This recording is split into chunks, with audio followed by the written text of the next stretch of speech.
Hey guys, my guest tonight, Christopher de Cesare, was at a college when he had an encounter with a ghost boy. And boy, does he have a story to tell. See you in about 5 minutes.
Grab your popcorn and snacks. Find a comfy spot, take a seat or lie down, and let me transport you to a place of fantasy, ghost stories, ancient legends, odd creatures, alien encounters, and other magical topics. You may even decide to join the conversation. From faraway lands to your own backyard, with a small dash of pixie dust. Turn out the lights and open your minds. The journey is about to begin.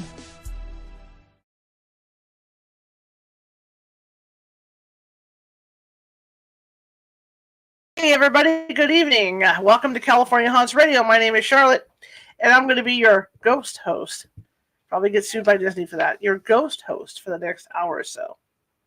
I'm also the owner of the California Haunts Paranormal Investigation Team, based out of Sacramento, California. We are 45 strong up and down the state of California, and we have new members coming in, so we're gaining momentum with that as well, so we can get to you. The only issue is California is this huge state, and people don't realize how big it really is.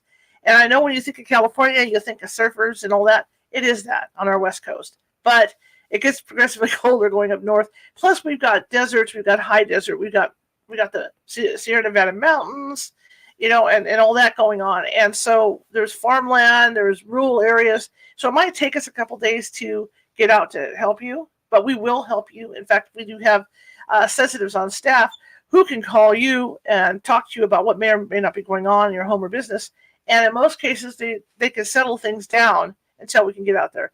But it never takes more than 1 or 2 days to get out there, okay?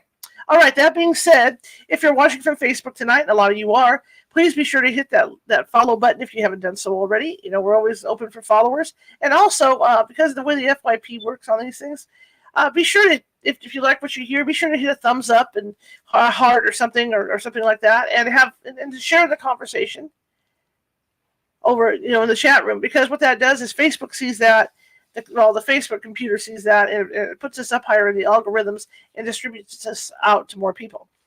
YouTube. We've got almost 800 videos at YouTube, and it's all this show. Every topic you can think of. I've started to put things under categories, so you can just automatically go in there and find who and what you want to hear. Okay? But we're looking for subscribers. I got a big goal for subscribers for Christmas. Hopefully I'll have a big chunk of 1,000 subscribers on Christmas. That's what I want. That's what I'm looking towards. It's not about monetizing. It's about hitting that milestone, right? But anyway, please be sure if you're watching from YouTube, if you haven't subscribed already, please be sure to do so, and that would be greatly appreciated. And the same rule thing, as far as likes and all that good stuff, you do the same thing and comment, and that puts us higher in the YouTube FYP, so they distribute us out again. All right.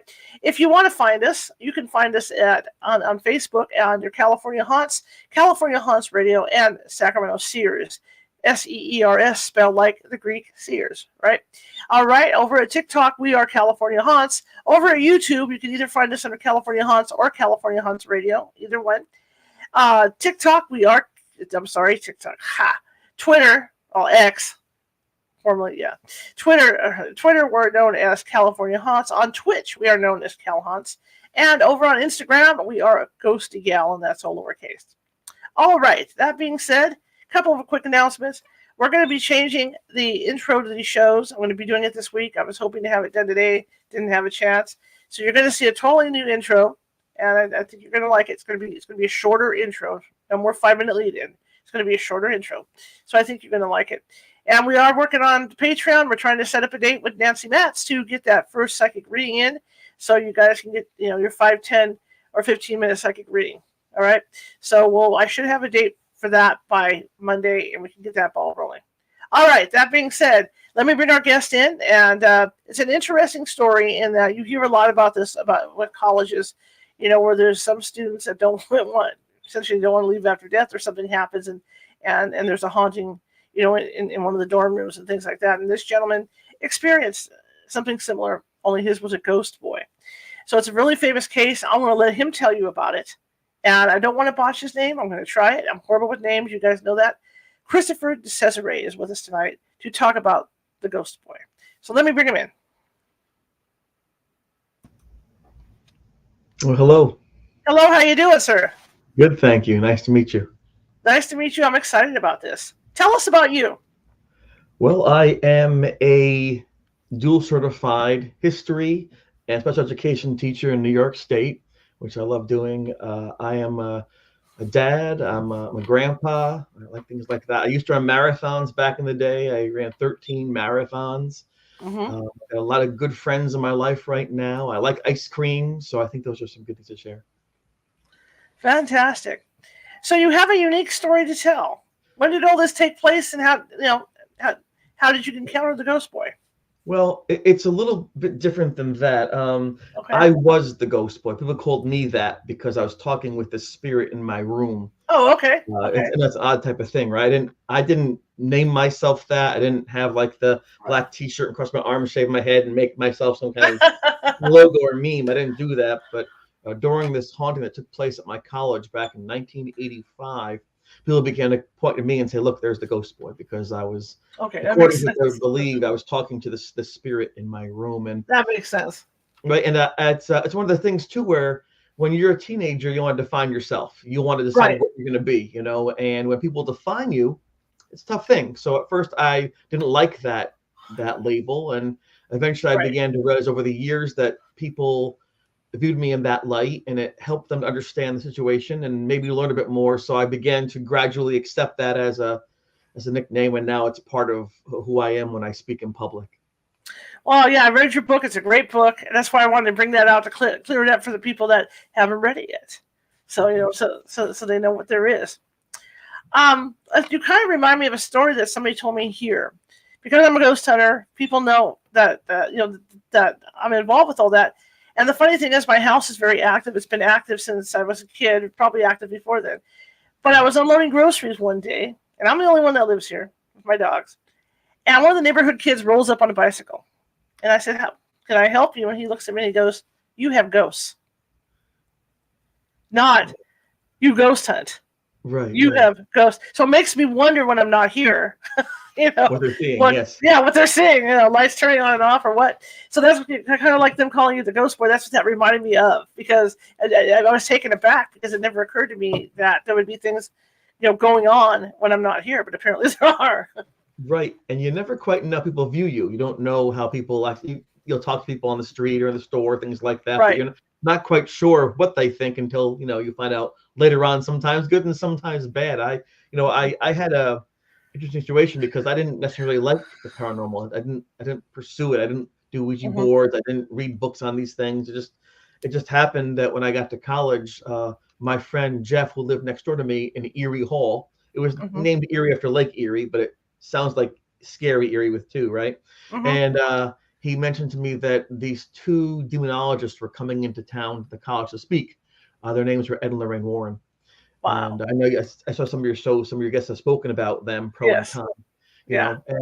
And so he said, "Let's go to that event." And I said, "Well, I don't really want to go to that event, but it was free." I said, "Well, I'm in college and it's free. What could go wrong?" It's and I have to tell you that the auditorium was packed. Ed and Lorraine Warren at this point in time were still well known for the Amityville Horror, other shows like that, and it was a packed house. The first thing I noticed being in the auditorium, I was a teenager at this point in time, was that Lorraine Warren, when she spoke, she seemed to believe what she was saying. In other words, she spoke with this authority. And I always like that when somebody speaks as though they know what they're talking about. And Ed was this strong, booming, like Carnival Barker voice, like, "Ladies and gentlemen." And I have to say, much like TV shows you might watch now, like Stranger Things or, Orange is the New Black, these shows aren't necessarily real, but people enjoy them. And so I thought it was a good show. And they showed these slides, these black and white slides of supposed would be ghosts on staircases and things like that. And they also play what they call these EVPs and these sounds. And it was a good show. I thought that's really cool. One thing that bothered me, though, is Lorraine kept saying this one phrase over and over again, and that was "like attracts like."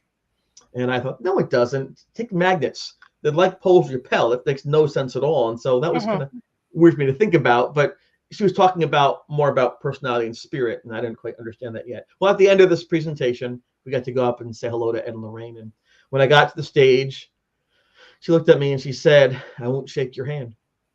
And I thought, well, that's kind of weird. Maybe someone behind me is making some noise or something. But it was me. And she said, "I don't know my future. You read my future. I don't want that to happen." So that was very strange. That Ed got nervous by this, and he tossed me off the stage. So that was my meeting with them at that point in time. And I was a little insulted. I was a little angry about that. It's like I get tossed off the stage by these people, and then they're going to go on this ghost hunt on the college campus. And my friend Jeff asked me, "Well, what'd you do? What happened? Did you make faces? Did you?" I said, "No. I just this is my face, And So he went back to my room, C2D1, which is the C building, second floor, D quad, first room of Erie Hall. And he asked me questions about my background, my past, my relatives. And I don't know, it was an odd thing. I thought that was it.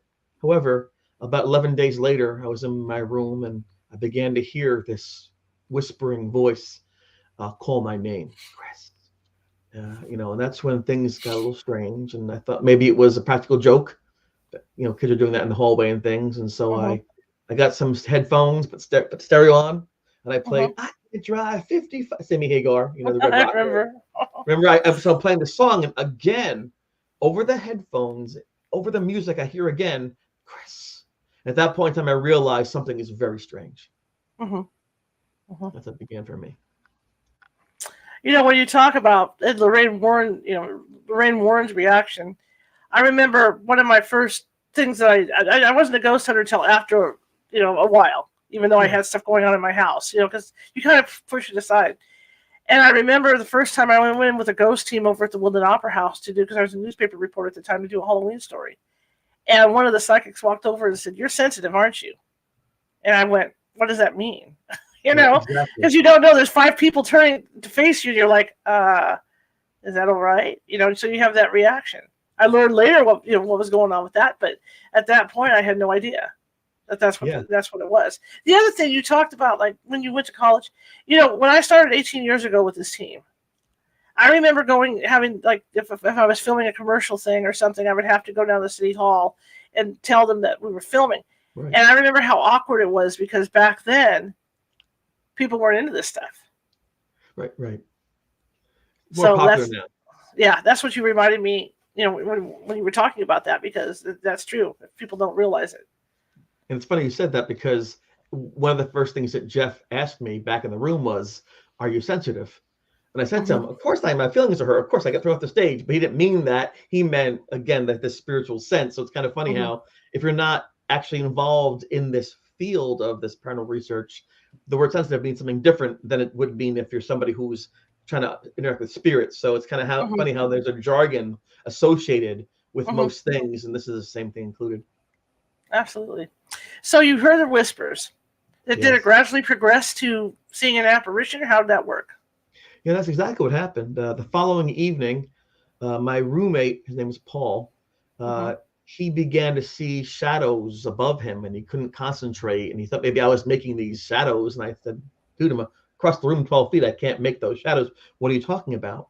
And he said, "Well, I'm getting out of this place. It's crazy." And he left the room, and I sat there, and I was reading a magazine about running, and I had these hot tamale candies, which Syfy mentioned. I love hot tamales. And as I'm opening the box, I see in my peripheral vision, right about here, a person standing there looking at me. And I thought, well, that's not possible. It's a small little college room. The door is right in front of me. I can see it. I locked the door. I'm on the second floor. I'm 20 feet off the ground. It's February. The windows are closed and locked. No one can be there. And I learned as a young child from my mom's mom, my grandmother, that if you count to 10, it puts space between you and the event. It calms you down. So before a big track meet, before a big state test, I always 1001, and just calm myself down. It helped to control my breathing and relax me, and so I began to count, and I got to 7, and I saw the thing move a little bit. So I never got to 10. I got to 7. I looked, and then I saw this thing just kind of looking, like the head tilted to the right and just staring at me. I thought, oh my God, what is that? And I noticed that the legs of this person were actually inside the stereo. He was like rising out of the stereo. And I thought that can't be. And I just, when I thought about what I was seeing, I figured my mind was broken. I screamed, I threw the candy in the air, and I ran down the hallway saying, "Help, oh my God, help, help." And I ended up the room next to mine on the floor, curled up like a fetal position, like an embryo, shaking back and forth, saying, I panicked. And that's when Jeff came in the room with Ed, and we began to talk about what was going on. That's the first time I had to admit to somebody, I think I just saw a ghost. And what did the ghost look like? It looked like a human being. It looked like a person, a young man. I would say he looked like he would be almost like a college student age.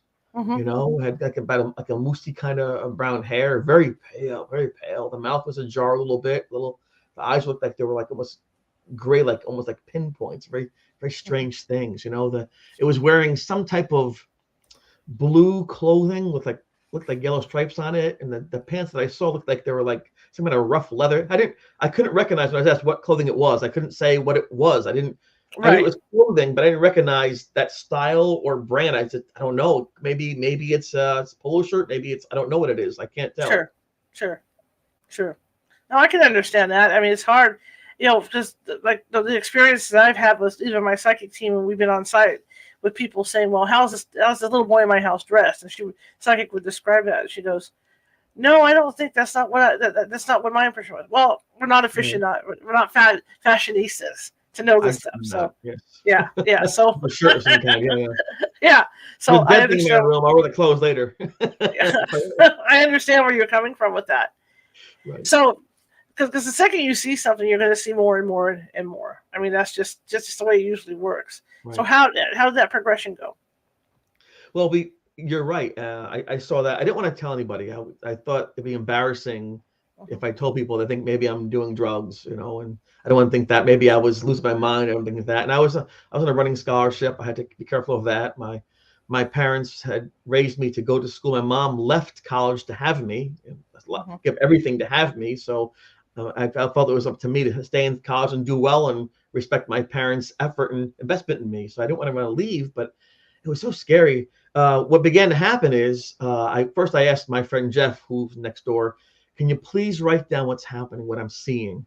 I don't know if there's a gas leak in the room, if there's drugs in my food, if there's some kind of mass hysteria going on, if it's a hypnosis, if it's just let's get some data here, and I can bring that to a therapist, and I can talk to the therapist, and he or she can then analyze me and either give me therapy or put me on medication, because I didn't want to keep seeing this thing in my room. It would get with my goals. Many people want to find ghosts. That wasn't me, and it was tough. And at the same time, I realized that there are some things you just can't run from. It became very active. It would open the closet door in my room. It would rub my foot at night with its cold fingers as I slept. It would watch me in different rooms and places. It's a weird feeling. When I heard the EVPs the Warrens played, that could have been a goat making that sound, right. Its belly, but it sounded just weird, like not quite right. When this thing would look at me and I get undressed, it didn't feel right. Like I was in the cross country and track team, I was naked, running around naked. But when that thing looked at me from the corner of the room, it felt wrong. It felt like not good, and it really freaked me out. And so it wouldn't leave us alone. It would sometimes look at my face when I woke up at night, be looking at me and breathing my breath out of my mouth. It would horrible things. And so eventually Paul and I decided to get a priest. Paul said, let's get a priest and see if we can get a blessing done or exorcism, because we can't keep doing this. And I thought that was embarrassing to me, getting a priest. But that's what happened. We went to the Interfaith Center, and we met Father Charles Manning, who eventually would come down and bless the room. And after the blessing, did everything calm down? Well, yeah, first, and that was the odd thing for me, because he put oil on my forehead, the tip of a cross. He had the Bible, reading verses from that. Another book too. He read some prayers from that I didn't recognize. He had like the incense and things. So he had these tools. But I didn't know what they would do, But after he blessed the room, for the next few days, there were no more flashing clocks, no more breezes, no more shadows, no more whispers. I'm like, that's pretty cool. I like that a lot. I don't know how it worked, but I'm thankful that it did, so I get my life back. Right. And about 3 or 4 days later, though, after I came back from my run, the physical attacks began on myself and Linda and Beth and the rest of us. So I think it wanted back in that room. It did respect the blessing, which was kind of interesting to think about why it would do that, but it did. But I think it was desperate to keep talking to me, and for whatever reason, and try to have this relationship, as it were. When you talk about attacks, and there's a lot of books out there about people that are attacked by ghosts or demons or whatever. How did that start? Because I know I've had instances when I've been out investigating and I've come back and I'm just dealing with a dark entity, and nothing happened at the investigation. But then as I'm going over the evidence, I'm finding bruises on my arms and stuff. Right. Yeah. At the time of these attacks, I really thought this thing was vicious and evil. I would not necessarily demonic. I don't know, but it was definitely seemed like it was cruel and nasty. What Mhm. happened to me was I'd come back from this long run in the countryside. I was in the shower in the bathroom, and as I'm shampooing my hair and things, I see above me the shadow of the ghost, the same tilted neck and things. Like, oh, wait, no, that can't be, that can't be. And so I ran out into the middle of the floor and was fell because I'm all wet, and but there's maybe it's a person. There's no one in the bathroom. It's totally Mhm. empty. I thought, okay, this is weird. I don't like it. So I decided that I would turn the shower off so there's no flooding, and I'd go Mhm. and maybe call the priest or something and get help because I don't want it there. And as I went back in the shower to turn the water off, I was hit. It felt like I was stabbed, and I remember I was pushed up against the wall of the shower stall, hit my face on it. I thought, oh, I hope I don't break my teeth. And I said, I'm fighting whatever this person is. So I turned and I punched Mhm. out as hard as I could punch, and I knocked the shower curtain off of the railing, and it fell to the floor, and there was nothing. And I remember I screamed, who are you? What are you? God, the devil? Show yourself, you coward! I'm screaming, and then I look in the mirror above the sinks, and I see my back is bleeding. I have these three like scratches that go from the top of my back over here almost down to my waist. I thought, what is that? I can't. And I felt bad for that kid. I mean, I looked in the mirror. I'm like, he's gonna die. You see the movies, Mhm. just the show. I mean, this Right, is really right, right. bad. And I don't know if it was the cold. I don't know if it was the pain or the fear, but I just fell on my knees and fell on my face. I was lying there and I couldn't move, and all I could do was see a droplet of water, pear-shaped bead of water on my wrist. I just looked at it for a while. I tried to focus my eyes on something. I didn't want to die, but I didn't know what to do. And I remember in that droplet of water, I could see the room inverted. I thought, okay, it's refraction. Water refracts light. That's science. I like science. And then after a while, it fell off my wrist. Gravity, we pull it down off there eventually. I thought, well, that's gravity. That's what it does. I looked down by my face, and the grout from the tile was darkened, and that's moisture. So I knew that science was working. I hadn't lost my Mhm. mind. But what is this thing? And I just said to myself, don't make a face, because my mom has to see me in the casket with a horrible face. It'll destroy. I Mhm. can't my poor mom. And so I just stayed to come. And having yelled, my friends heard that. Jeff came in and pulled me off the floor and put a towel around me and brought me in the room. And Ed was there. And then Beth came in, and it was so scary to see all that. And I really think that at that moment in time, I was kind of lost. And they wanted to go to the hospital because I was bleeding pretty bad. And I said, I'm not going to go there. They'll think I'm self-harming, and they're going to drug me, sedate me, and that thing will find me. So I said, listen, we made a different plan. The plan was to get some cotton swabs, some peroxide, and bandages. And for 47 minutes, we just peroxide on the cotton swab, dab my back, make sure it's cleaned out, and then bandages. And so that's how that was handled. It was scary. And it held Linda down in her bed. We had to help her. It knocked Beth unconscious. We had to help her. This thing wanted to get to me, and the girls kept hearing call my name, Chris. So even though the blessing helped, it gave me a Mhm. safe spot to go to. This thing was relentless. It was just relentless. And like I said, it was a scary, scary time. I bet it sounds like it. I can't even imagine the pain you were in when they were cleaning out your back, those wounds on your back too. I mean, that's got to be painful. Yeah, Jeff was there, and Jeff always had with him a notebook, a pen, and a camera. He had a monocle Mhm. camera, Mhm. and he wanted to get a picture of the scratches because that's evidence. We had gotten pictures of the ghost already. We had EVPs we were capturing, but the back evidence is kind of compelling, no? And he says the light is fading out, so let's get the picture now. And I said, Jeff, don't take the pictures. You don't understand. This is important. I need to do this. And I said, Jeff, if you're my friend, you won't take that picture, because I really needed somebody to think of Chris, not the ghost boy. I needed to know I'm okay. They're not here for the ghost boy. They're Mhm. here for me. And my friend said, oh, I won't take the picture. And at that point in time, I knew I had a good friend because I came first. Looking back, I wish he had taken that picture. But in that Mhm. moment, I wasn't investigating. I was surviving. Right. And when you're in a car accident, if you suffer a physical attack, you don't want to remember those things. You want to move beyond them. And so the most important thing for me in that moment was having a friend, and he was there for me. So I was happy about that. So you didn't want to tell anybody about this stuff. How long did this transpire that this thing was attacking you guys, and going Oh, after you? months and months and months.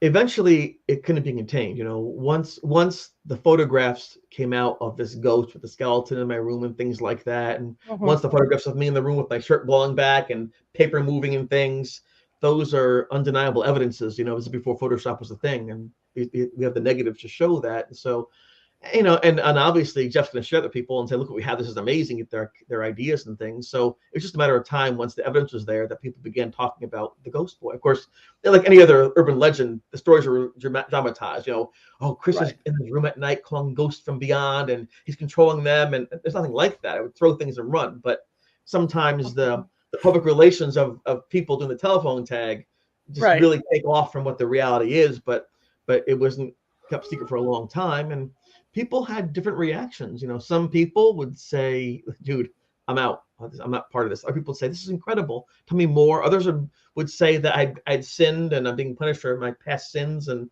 this or a past life. Other people would say, you're some kind of holy figure. You're divine. It was just, there's so many odd reactions because back then, there were no TV shows like today. There were no ghost hunting groups. So it's just what you saw in Exorcist movies or written in the Bible, and there was nothing in between. Right. So along that line, as this kept progressing, did you decide to ask some, at least ask some questions, do some research, maybe to find out who or what this might be? Jeff was excellent with that, as was Beth and Linda and some others. I honestly did not want to know who it was because I was afraid that if I got too close to it, if I talked too much, it would attach to me. It would stay with me. I would never leave. It's kind of like when you're in grade school and someone says to you, do you like me? Yes or no, circle one. It's just your little kid. You don't handle those things. I don't want this thing near me or around me. And I know it sounds odd to people nowadays, like, this is the Holy Grail, dude. You're seeing a full-bodied apparition. It's communicating with you. This is what people dream of. But it wasn't my goal. It wasn't my dream. It was a nightmare, and so I didn't actually look into who it might have been until a quarter century later with the Syfy show, and I'm working on a film called Please Talk With Me. I didn't want to know. At the time, our best guess was that maybe some college student under lots of pressure had hung himself in that area, because that would make sense. But as the years progressed, people did some research. My mom did some research. Jeff did, Penn State University, and others. And we discovered who it might have been, which is really fascinating. It took me almost 3 months to get the courage to actually have a conversation. And in that conversation, thanks to what Ed Lorraine Warren had taught us and inadvertently in that seminar, what Jeff had been advising me, what the priest had told me, what Dr. Lawrence Kastler, the psychology professor, had said to me, I was able to go in with some ideas. And one of the ideas was that if you talk to this thing, ask questions that are closed-ended, things that can be researched, things that can be looked at and analyzed, And so one of the things I did ask this spirit was, where are you from? And he responded by saying Danville. And for years we thought Dansville with an S, New York is a few miles down the road. But we found out later on it wasn't that. It was actually Danville, as he said, in Pennsylvania. We discovered 27 years later who this might have been. So it's fascinating. And, I respect lots of mediums and psychic and sensitive. I respect that. But, we as human beings still argue in the flesh and blood right now. We can argue over sports, over politics. You misconstrue things. Relationships don't always end up very well. So when you add the veil like that, you can't quite hear as well and see as well. It's easy to make a mistake. It's easy to not understand things clearly. I lived with this thing for months, day after day after hour. I still didn't quite know these things. And I always caution people, just be careful before you know something. Just see where the evidence leads to first, rather than having your plan and try to fill the blanks in. Look at the evidence. Where does it lead you to? It's a safer bet because you don't want to ruin your name. Once you ruin your name, it's hard to get it back. And you're better off having credibility saying, I don't know, and here's what I do know, rather than saying, it's got to be this. Then if you're wrong, people don't like that too much, And so I'm very cautious about what I say. I had a good friend who's no longer with us, and I remember going to one of her seminars. She had one of the biggest paranormal groups in Northern California. And I remember the first thing she said is that if anybody calls themselves an expert in the paranormal, run. That's not right because there's no experts in this field. It's a constant learning curve. Right. And I've always stood by that. Yeah, you can be an expert in finance. Right. That's true, right? You can be an expert in gardening and things like that and cooking, but because there is no guidebook, there is no testing, there is no syllabus, there is no shared understanding. If you say I'm an expert, you leave yourself open to lots of criticism. You can be an experiencer, Right? You can be someone who enjoys their work. You can be serious in your research, but when you say an expert, you're asking for trouble. Absolutely, absolutely. Yes. So how was it had to have started to affect your work in college, right? And because I mean you've got all this going on, and it's time, and it's exhausting. People, you don't realize how exhausting it is. It's what I call getting goosed by a ghost, because when it happens, it just wipes you out. Yeah, yeah. And in fact, I mentioned about the physical attack, Mm-hmm. and that was painful. But as you're suggesting, and I agree with you, the stress, the day by day draining, was just a really difficult thing to do. I couldn't run anymore. I was off the team. I wasn't going to class. I couldn't sleep enough. It was just grueling, and I Mm-hmm. feel like myself. And one of the things that John Zaffis said, he was from Hunt Collector, was that he felt this was the beginning of an oppression, maybe possession. That Tim Shaw felt that. And people have their theories about what this was. I didn't want to even think about it, and so I listened to what they say, and and perhaps they're correct, but it began to eat me away, almost like wanting to possess Mm-hmm. me, and that was a scary, scary thing. It was one of the reasons why I think that going to the priest was an important thing. I was going to say hi to Vince and to Bill Edwards and to Seppi. Thanks for being here. I appreciate you guys. But yeah, so um, I thought about leaving, but again, I was embarrassed. My uncle was in Vietnam and got shot twice, and he Right. stayed. I just can't go home saying I'm hearing voices, even though I really, really wanted to. Right. Eventually, my roommate Paul did leave. He got too crazy in the room and around us and things, and he moved out of the room. And Jeff moved in with me, and that was Mm-hmm. great. He became my rock. He became, my foundation to build off of. So I would experience things. I would observe things, as Giuseppe said in the chat, and then Mm-hmm. he would then write these things down. And in fact, he took like notebooks and notebooks, several of them of notes every day. And Wow. he recorded what I was saying, temperature readings, precipitation, foods we were eating, just to see what was going on. And it was fascinating to see what he was doing. And interestingly enough, even though it was done primarily for me to have something to share with a therapist or Mm-hmm. psychiatrist, it became the backbone, became the spine to the Syfy show, the Trvl Channel show, the movie Please Talk with Me, and what I'm working on right now with Netflix. So it's just a really amazing thing that who knew? I mean, they were, Charlotte, the worst 3 or 4 months of my entire life. And if you ask me what I don't want to talk about, it's Mm-hmm. that.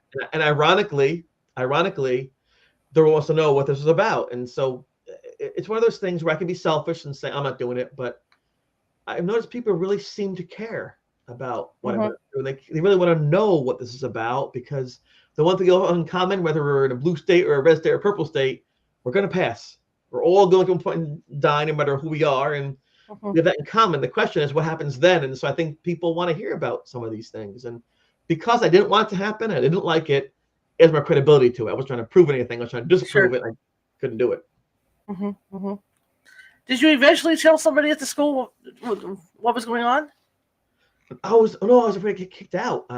The resident director of Erie Hall wrote me up on a couple of occasions because of the screaming, yelling, because Mm-hmm. they were having a party. So I didn't want to say, oh no, we were doing drugs. They kick us out, and Jeff's mother had gone to the same dorm years before, so he had his reputation. So it wasn't like today where things are cool. If you go to that Erie Hall now, people celebrate this. There are pictures on the wall of me and the ghost. It's like this little shrine, like Hey Arnold with Hug Pataki, that kind of Right. thing.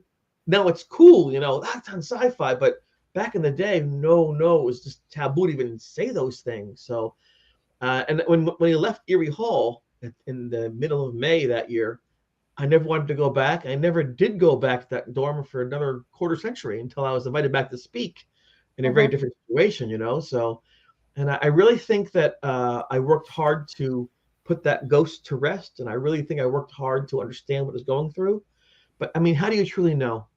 Right. Out of the blue, it arrived just one day, and Mm-hmm. so even though I thought it was resolved, and maybe it's resolved, I'm never quite sure that one day I might wake up and there it is. So I'm Mm-hmm. hoping Mm-hmm. they did a good job. So my question is this: you guys did the research to see who it might be. Yeah. Okay, when you came up with an answer, what type of person was this? Well, it's fascinating. It's probably more odd than the haunting is. I mean, people have a lot of ghost stories, but this is bizarre. When we were in the middle of this haunting, Jeff asked me, what name would you give it? I said, I don't know. I said, Tommy. I had a parakeet named Tommy, an uncle named Tommy. I just picked Tommy just randomly, no reason. Right. He asked Paul, he'd call it in another room. He said, Tommy, like, Tommy, can you hear me? Another person said, Tommy, like Tommy Knocker. So like all these people kept saying it was Tommy, independently, not knowing what each said for different reasons. So he thought, that's incredible. How would they all say, without even discussing it, Tommy? And I mentioned about the tilted neck and things like that. And it turns out in 1779, there's a scouting patrol party that went out in the Geneseo area looking for Native Americans and, during the Revolutionary War. And one of the Native American guides warned this guy named Thomas Boyd, don't go out there to be an ambush, a trap. And he didn't listen. And they got caught. There's a scuffle, and he was hung to a tree, and his intestines pulled out, and left. His head was like chopped. It's terrible, terrible torture. Well, anyway, Thomas Boyd, Tommy, was from Danville, Pennsylvania.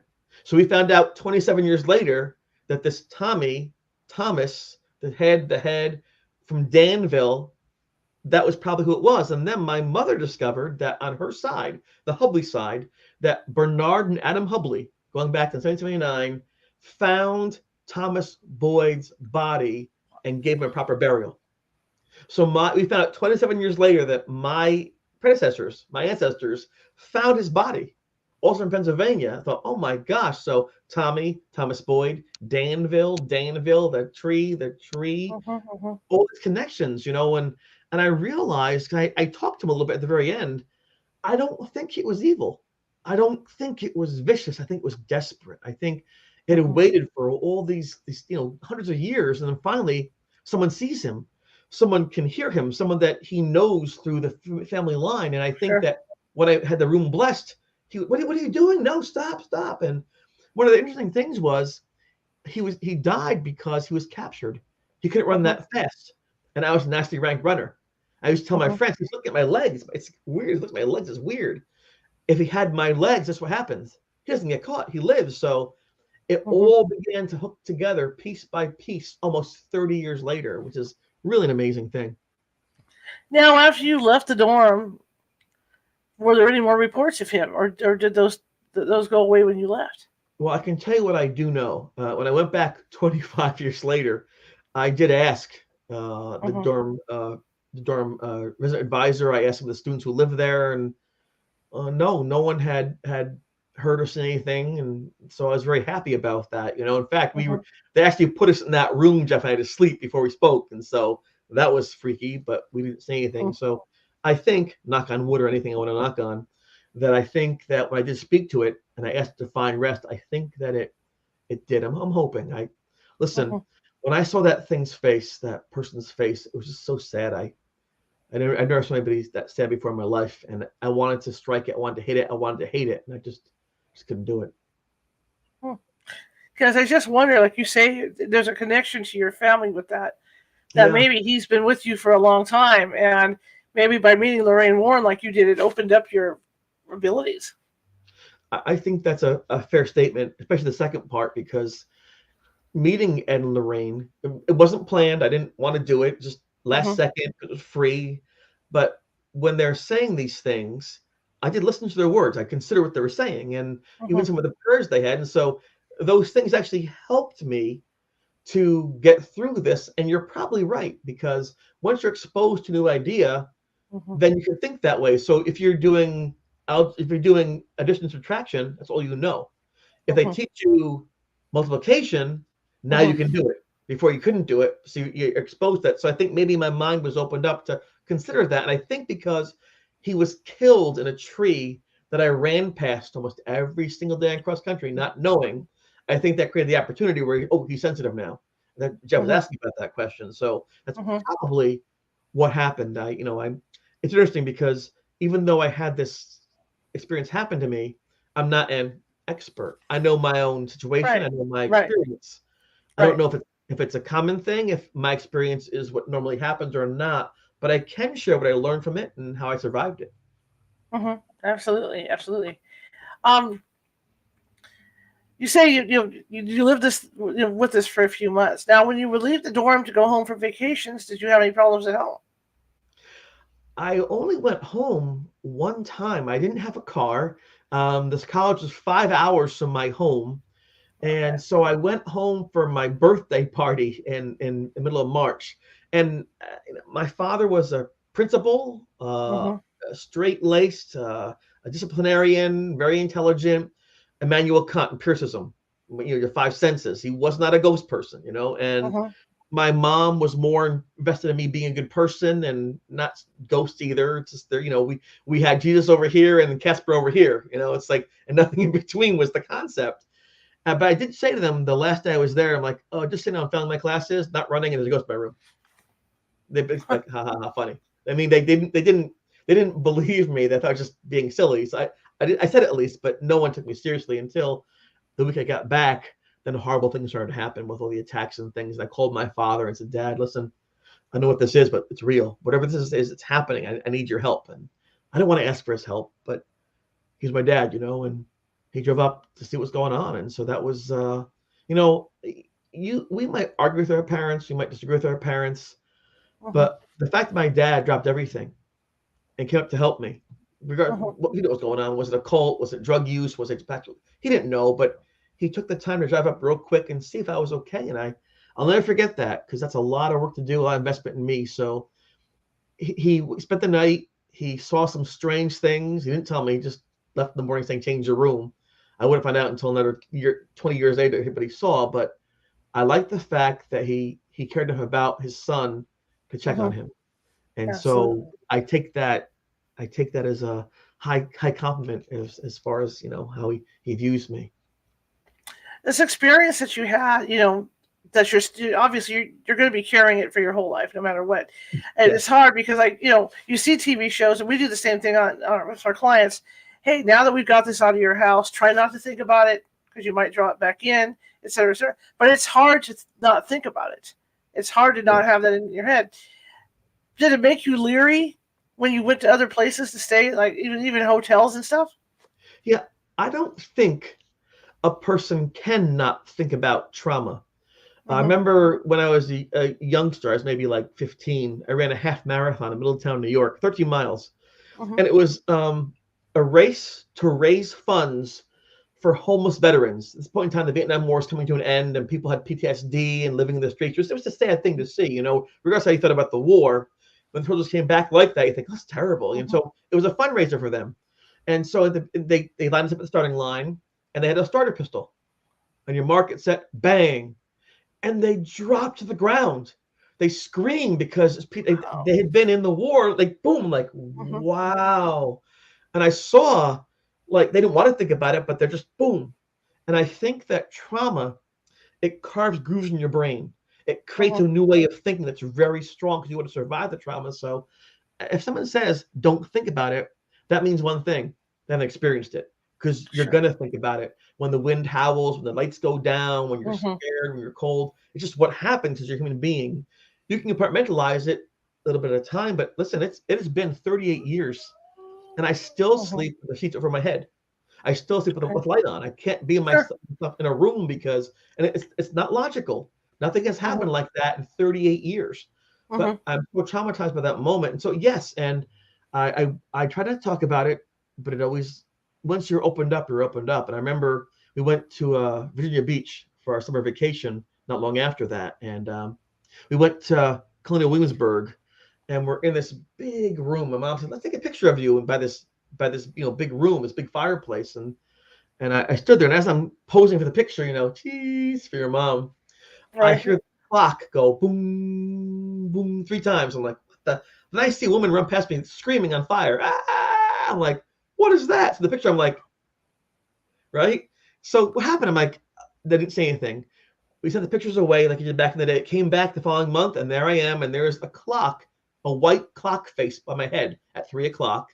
You see the back of a woman's hair on fire. My mom's like, oh my God. So once you're opened up to it, you're opened up to it, and that's just Right. the way it is. But I Right. don't go on investigations because to this day, the ghosts will still draw themselves to me and talk to me. Mm-hmm. I don't want to take the responsibility. I just don't want to do that. And so, kind of like an old athlete, like an old baseball player, like Willie Right. Mays, like that, or Derek Jeter. I had my cool moments and their Hall of Fame moments, but now I'm a little older, I'm a little more tired. Let the young people go out there and do their thing. It's just how I am. It's I'm sorry about that, but I don't like to investigate Well, because I feel really absolutely. empathy. No, I understand perfectly. Yeah. I mean, there's not a hotel, knowing what I know and what I've done, even though I am an investigator, I Right. still like to lock my front door at night and walk away from it and not deal with it. I don't even watch those shows. Yeah. And I know when I travel and I go to a motel or a hotel, that's in the back of my mind that there could be something there. I mean, it's always going to be there for me. Yeah, yeah. And I think that's a survival mechanism. For example, if I can say, Charlotte, let's say, for example, one of the people in the chat room today or people listening on at home or watching on YouTube, imagine for a moment if tonight they get into bed, go to sleep, and they wake up and some person's looking over their bed. They'll Right. never forget that. How'd they get in? Who are they? Is it dangerous to call the cops? Because you've been violated. And so once your house is broken into, you lock your door twice, lock your windows twice, because now if it's a ghost, you get to call the cops. So it does, I mean, traumatize you because you want to survive. You want to, your instinct is to live. And when your bubble is pierced, it's a horrifying thing, no matter if they're living or dead. What do you say to people that might have an encounter like that? Well, I think the first thing is you want to put yourself in a spot to survive and to, get through it. And I tell them some very basic things that apply to any kind of trauma, whether it's bankruptcy, depression, addiction. You want to make sure you eat your food, eat meals, eat your food, taste your food, enjoy that moment. You want to put some music on and just listen, just once in a while dance, just feel good about things. Remember, you're a teenager again and you're going to conquer the world and everything's wonderful. Do that for yourself. Also, write things down, have a diary and record, look for patterns of these events. Those simple things really do a lot to keep you in a good place, even if things are bad around you. So if you're rested versus tired, you're better off ghost or no ghost. If you've had food versus starving, you're better off ghost or no ghost. If you play the music and you're in better spirits, you're better off ghost or no ghost. Also, all those things, I think, they're very basic, but I think they apply to almost every area of life. And the journaling is the same thing, whether you're going through a divorce, whether it's some kind of thing where you're trying to do financial planning, write down your information and so you can look at it with some space over time. And Jeff was great with that. So we look back and say, interesting, it happened at this time 3 times in a row, this exact time of evening, or the weather is like this. And so we look for ways in which we could anticipate maybe it'll be more active or less active. And that gave us some control, not of the thing, but of when we can expose ourselves not to it. And that was, I think, also very important. So that's what I would say to them. People see things differently. You and I, Charlotte, both human beings, but we might disagree on things or agree on things. Right. But we both want to live. We both want to be happy. We both want to enjoy our lives. And I think those basic things I share with you are good for anybody. Now, the activity in your dorm, did it happen practically every night, or was it sporadic, or how'd that work? Yes. Once I saw the thing in the corner that first night, it was basically every single night. And I would see him in the gym locker room after cross-country practice showering. I would see him in the library behind the book stacks, in my classes, in the hallway. In fact, it was worse at night because when you're sleeping, you're not observant. Your eyes are closed. You don't hear things, and you're lying stationary for a long time. And I can't tell you how many times I woke up with a thing right there looking at me. I'd ran out of the room screaming, and so I began to sleep in different areas. So I would sleep out by the vending machine in the lounge because the vending machine would kick on to cool the drinks, wake me up like, okay, where am I? I sleep in Linda's floor and Beth's floor and Ed and Jeff's floor. I'd sleep different.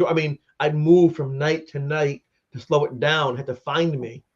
And that got just exhausting. And so when the priest blessed my room, it gave me at least the idea that the concept I was safe there. And I wasn't attacked in the room after that. It seemed like it was okay. So even though that blessing didn't stop the ghost, it didn't get rid of the ghost, the attacks got worse. That blessing allowed me to sleep and survive the haunting because I had a safe zone. And you talked about after you knew what had happened to this gentleman, and then telling him essentially, "Hey, it's okay for you to go. You can cross. There's no reason to be here." Yeah. Were you getting better communication from him at that point because you were able to talk to him a little bit more on his level? Yeah, one of the things that helped was, and Jeff was very big on the investigative material. He wanted to get the photographs. He wanted to get the recordings because he felt that even though I don't want them at the moment, I will someday to share these things. And so he and I went to see Dr. Lawrence Kastler, who is a professor of psychology, and he said to us, get some audio recordings of this ghost on the Maxell tapes and tape recorder. We didn't have cell phones back in the day. We couldn't just do that like you do today. Right. And so we went to the room. We made sure the windows, doors were locked, and I'd ask questions to it in this box and come back, and he'd have answers like, please help me. I'm like, wow, it would talk back and forth. And so it understood our language, it understood what I was asking it would comply with things. And so we had this dialogue, indirect dialogue, that was kind of interesting. And so I began to understand more of what it wanted and how to deal with this situation. So that by the time we get to late April, when I thought, okay, my friend Craig said, just don't do it. Just talk to it, get rid of it, because people are getting hurt still. I felt confident enough to go in that room and break the blessing and just talk to it and ask questions. But it was still really, really scary. But like anything else, like chopsticks, the more you practice the skill, usually the better you're going to get. Right. And then I just had a thought about that too. Were you able to tell whether he was aware of the fact that you were a different generation than he was, or was he just? Do you think he was stuck in that those years that he had lived? I think he went back and forth. I really do. I think there were times where he was back in the past saying, "How do I survive? How do I get out of this?" And that's why he wanted to have my legs. And other times he would just try to communicate with me. He knew that it was the present. He heard the music was different, he the sound. So I think he would kind of, I know it sounds odd, but go back and forth as to how he went. And perception is a big thing. Like when Ed tossed me off the stage, Ed Warren, I was upset. Like, they're mean. Years later, 29 years later, I met their daughter Judy at an event. She goes, "Oh my gosh, you're Ghost Boy, you're Chris. My mom loved you." I'm like, "No, let me tell you, what happened." And you had the wrong Chris. But her mom said, because Judy was scared to go to the events. She didn't like the ghost stuff. She'd stay in the car and work on puzzles or draw things. And the parents would come back out after the event was over. And they were paid to do these things, so they had to make sure they did the ghost investigations and put on a show. It's what entertainment is, right? And so apparently her mom came out of the college that night, Geneseo, and said they met this young kid with this huge aura. It's this bright aura, and that was so bright she couldn't read people. She couldn't read beyond me, and she was afraid that if I would block her, and she couldn't do her job, which is to like glean things and be sensitive. So it wasn't fear or anger; it was respect. Like, this is but not now. We got to do, and so it wasn't personal at all. In fact, they thought highly of me. So, but I didn't find out that for 30 years. I felt kind of bad about that. And luckily, toward the end of their lives, at least with Lorraine, I was able to communicate a little bit. And I have 2 bookends behind me of the Spanish monsters from Ed Warren's library. So, and I got to talk to. So there is some nice closure on that. But just to show you that I thought I was pretty smart. I went to college. I graduated. I'm an educator, but I had that wrong, and sometimes we get stubborn and sometimes we get prideful. And I just didn't understand the moment, and I didn't pursue the closure, and so I thought it was interesting to say. Now that you're older, and there's like you say, there's a lot to think about in retrospect. Are there any ways do you think that, just thinking back now, that you could have handled it better? Oh, definitely. Oh, gee, yeah. That the phrase goes, if I knew then what I know now, we would have these amazing videos of this thing talking to me.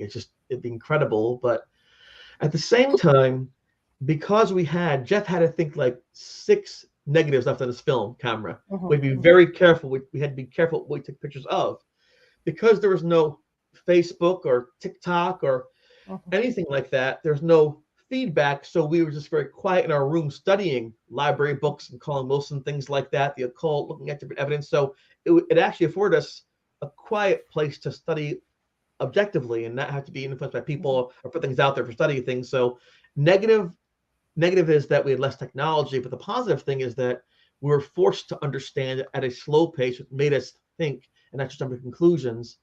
I would have been more proactive. I would have asked more questions. Would have allowed Jeff to take more pictures of my back. But it's not a real answer, because I can't go back and do it differently. And even though I was scared, I was a kid. Even though I made mistakes, I always meant well, and I was always a good person, and I was good to my friends and they to me. And I learned about people who are inside, not on the outside. I learned about believing in myself. I learned about struggle and learned about listening more than I judge. So in a way, I guess it's kind of good it did happen the way it did, because I really appreciate being alive, and I appreciate Mhm. talking to you right now. My publisher, Bill Edwards, the publicist, he's just an amazing person. He's helping me get things out there. And Mark Atria directed this film, Please Talk to Me, that got me out to Penn State, which led NBC to find me and put me on Syfy. I mean, I've been blessed by so many good friends. My friend Jeff, I mean, just it's been a wonderful thing. Even now, my friend Vince, who works on bracelets and things, like, just I've been blessed by people who invested in me, Mhm. and because of this haunting. And I can't say too much about it because of a non-disclosure agreement. But I just filmed for a miniseries on Netflix about my Nice. life, my experience. It'll be out next year. It's a documentary. Nice. So what a blessing is that, right? I get to write a book about this. You see, it's kind of cool. So all Right. these Right cool here. things are happening because I didn't give up, and because people believed in There we me. go. I really admire you, because I mean that is something really, like you say, something really traumatizing to go through, and you kept it to yourself pretty much. I mean that took a lot. I didn't want to share negativity. For years, I thought, who wants to hear about being attacked? Who wants to hear about blood and scare? How does that add to the dialogue? And then it took me literally 2 decades, when I think I was filming with Please Talk With Me, the independent film, when I realized the fact that I survived, the name of the book is on the evidence you show on the screen there, was the Right. key. I survived. So how did I survive? And maybe someone can learn from that. You can't Mm-hmm. recreate those things. I'm serious, Charlotte. I am so blessed to have survived that, to have my parents to be with me today, to have all the friends that I have and the opportunities to go share. And every time I speak, there's someone new in the crowd. And I always make Mm-hmm. sure that I share 100% what I can do to involve them in this, so that Mm-hmm. they don't waste their time. Mm-hmm. Mm-hmm. Um, Last question for you tonight. Yeah. So it was a great interview. I loved every second of it. Thank you so Oh, thank much. you. You're standing on the strip in Las Vegas, Yes. and you got your book, and you want to tell your story through your book, but there's other guys out there that may have similar stories to tell. Yeah. How do you get people to buy your book? I just stand there. If I believe that if you put your cup out, it's filled. I would not. I'm not an advertising kind of guy. I don't have I don't have anything like that. I just people find Mm-hmm. me. The Syfy reached out to me. Netflix reached out to me. I stay in my house. I live my life, help teach my kids, and word of mouth. People meet me and hear about this and the survivors of this haunting, and it tells itself. I don't compete for any space. If somebody else is louder and gets more attention, well, good for them. If they need Mm-hmm. the attention, hooray. If they want the attention, hooray. I'm happy to be alive. And if one person comes over and says, hey, what's happening over here? And I'll share. For me, it's never been a competition. I don't need the attention. The reason I do the TV shows and write the books are because eventually I'll go. I won't be here forever. And then Right. there's something beyond me to be shared. Because it's not Mm-hmm. really about the Ghost Boy. It's not really about me. It's Mm-hmm. about my friends. It's about growing together as people. It's about looking into the future. It's about staying positive. That's the real message. I am nothing without them. If there's Mm-hmm. no Jeff, there's no Chris. If Father Trot, I'm not here. My parents, I'm not here. So it's not about me, what I want. It's just if someone finds value in what I've done, I'll share with them, and hopefully they leave a better person. They make a positive difference in the world. I know it's very altruistic, but I believe that. Oh, I'm totally in belief of that as well. As well. Yeah. This hour has blown by. I want to thank you so much for coming on. I appreciate it. And God what's bless. next for you? Well, I'm in off-grid mode until Netflix drops, probably next August or September, and then Mm-hmm. there'll be the tours and the books and all this, the merchandising and things like. I'm just laying really low, trying to get myself and lose some weight maybe and get myself back together again like I was when I was younger.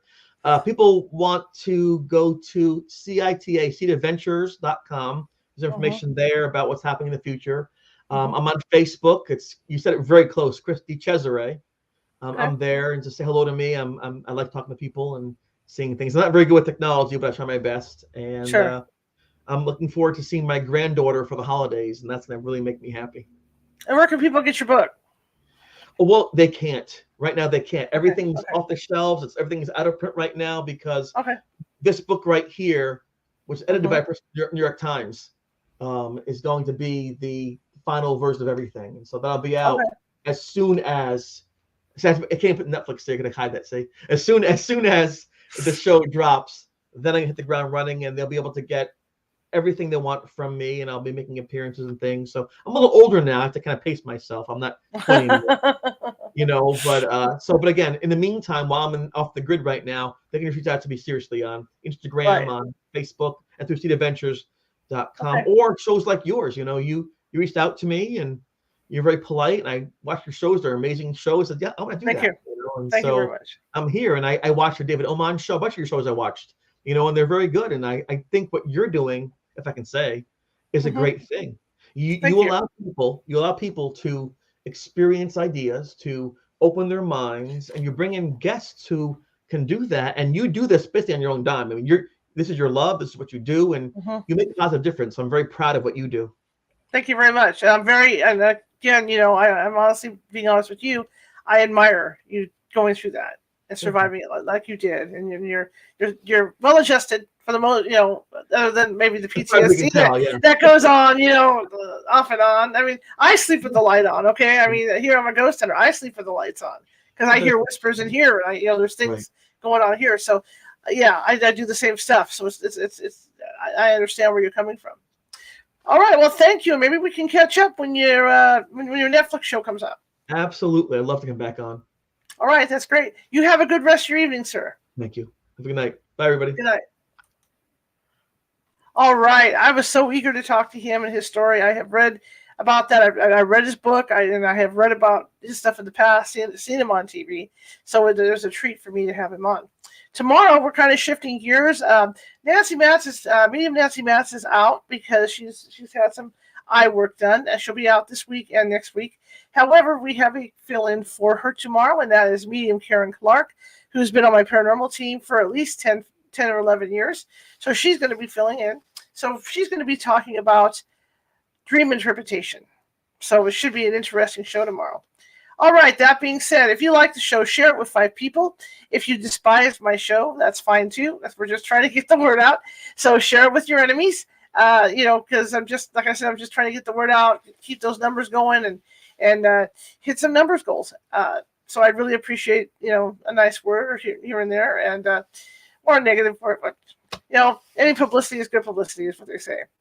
Anyway, I will let you guys go tonight, and I will see you tomorrow at 6:30 p.m. Pacific. We do, for the folks that are new here, I broadcast Sunday through Friday, and Sunday is a reading day where I will read from a true paranormal themed book, and it's a nice day. It's kind of like a wind down from the weekend, and let's get ready for the week kind of thing, so people can relax. So join me on Sunday through Friday. And 6:30 p.m. Pacific. Different things, like I said, paranormal. I read from a paranormal book on Sundays, and then the rest of the week I'm talking to gentlemen like Chris and other topics. So join me, and I will see you guys tomorrow, 6:30 p.m. Pacific. Have a great evening.